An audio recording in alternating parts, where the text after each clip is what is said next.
अकाल मृत्यु वो मरे जो काम करे चांडाल का, काल भी उसका क्या बिगाड़े जो भक्त हो महाकाल का।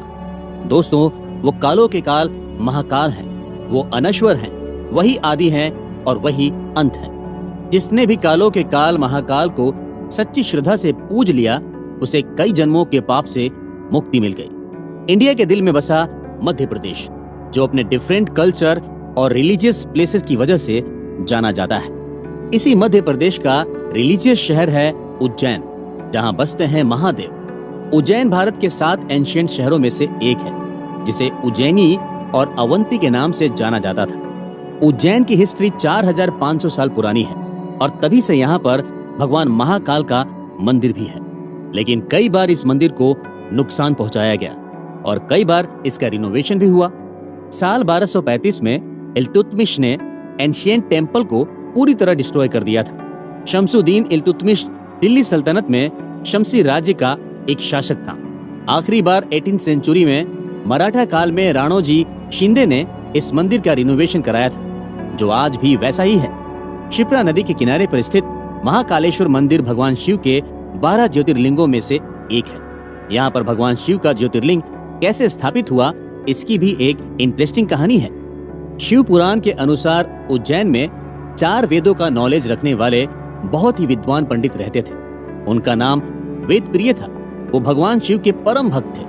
वेदप्रिय रोजाना भगवान शिव का पार्थिव शिवलिंग बनाते थे और उनका अभिषेक करते थे। मिट्टी से बनाए गए शिवलिंग को पार्थिव शिवलिंग कहा जाता है, जिसकी पूजा के बाद नदी में या किसी भी जलाशय में विसर्जित कर दिया जाता है। भगवान शिव के आशीर्वाद से ब्राह्मण वेदप्रिय के 4 बेटे हुए, जिनके नाम देवप्रिय, प्रियमेधा, संस्कृत और सुब्रीत थे। प्राचीन काल में असुर राक्षस ब्राह्मणों और साधु संतों को बहुत परेशान किया करते थे, जिनका जिक्र रामायण और महाभारत में भी मिलता है। उज्जैनी में भी एक राक्षस रहता था, जिसका नाम था दुष्यंत। दुष्यंत को भगवान ब्रह्मा ने वरदान दिया था कि हर युद्ध और लड़ाई में उसकी जीत होगी और उसे कोई हरा नहीं सकेगा। राक्षस दुष्यंत को इस बात का घमंड था और उसने पूरी पृथ्वी में आतंक मचा रखा था। उसने एक दिन अपनी सेना लेकर उज्जैनी पर भी हमला कर दिया और ब्राह्मणों और साधु संतों पर अत्याचार करने लगा। तब विद्वान वेदप्रिय के 4 बेटों ने लोगों को भरोसा दिलाया कि अगर वो सच्चे मन से भगवान शिव को पुकारेंगे तो भोलेनाथ जरूर उनकी मदद के लिए आएंगे। उसके बाद 4 भाई पार्थिव शिवलिंग बनाकर भगवान शिव की तपस्या करने लगे।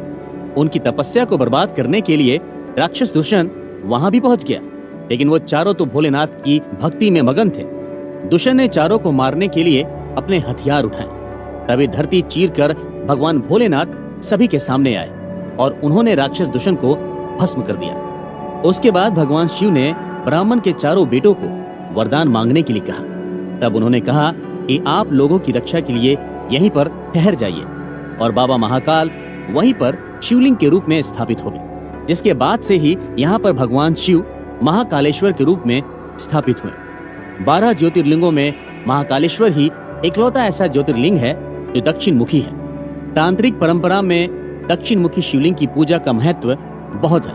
इस वजह से 12 ज्योतिर्लिंगों में सिर्फ यहीं पर तांत्रिक पूजा होती है। यहाँ पर भगवान शिव का रोजाना भस्म से श्रृंगार किया जाता है और ये भस्म कोई हवन या यज्ञ की भस्म नहीं होती, बल्कि चिता की भस्म होती है और वही भस्म रोजाना सुबह 4 बजे भगवान महाकाल को चढ़ाई जाती है। इसके बाद शिवलिंग का श्रृंगार किया जाता है। श्रृंगार के बाद आरती होती है, जिसे भस्म आरती कहा जाता है।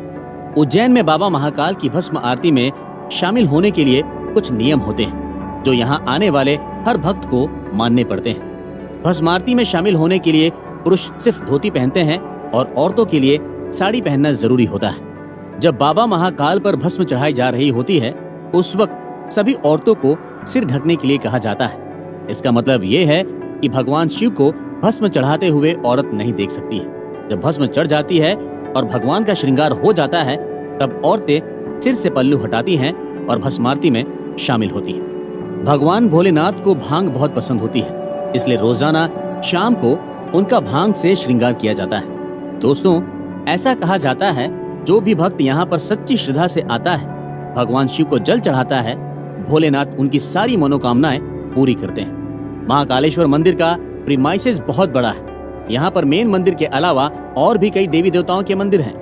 महाकालेश्वर मंदिर 3 फ्लोर में बना है, जिसमें सबसे नीचे भगवान महाकालेश्वर खुद बैठे हैं। पहले फ्लोर पर भगवान ओमकारेश्वर मंदिर है और दूसरे फ्लोर पर नागचंद्रेश्वर मंदिर है। नागचंद्रेश्वर मंदिर की खासियत ये है कि ये मंदिर साल में सिर्फ एक ही बार खुलता है। इसे सिर्फ नाग पंचमी के मौके पर खोला जाता है। हर 12 साल में एक बार उज्जैन में कुंभ का फेमस मेला भी लगता है, जिसमें देश और विदेश से लाखों संत और साधु पहुंचते हैं, जो 1 महीने तक चलने वाले कुंभ मेले के दौरान उज्जैन में ही रहते हैं। इस दौरान लाखों भक्त कुंभ मेले में पहुंचते हैं और शिप्रा नदी में आस्था की डुबकी लगाते हैं। महाशिवरात्रि का दिन भगवान शिव के भक्तों के लिए बहुत खास होता है, क्योंकि इसी दिन भगवान शिव की मां पार्वती के साथ शादी हुई थी। उज्जैन में महाशिवरात्रि की धूम 9 दिन पहले शुरू हो जाती है, जिसे शिव नवरात्र कहा जाता है। 9 दिनों तक भगवान शिव का अलग अलग तरह से श्रृंगार किया जाता है। शिवरात्रि के दिन बाबा महाकाल की बारात निकाली जाती है। कहा जाता है कि शिवरात्रि के दिन पूरे उज्जैन में किसी के घर चूल्हा नहीं जलता है, क्योंकि इस दिन सभी का खाना मंदिर में ही बनता है। मध्य प्रदेश में भगवान शिव के एक नहीं बल्कि 2 ज्योतिर्लिंग हैं। तो चलिए चलते हैं अगले ज्योतिर्लिंग के सफर पर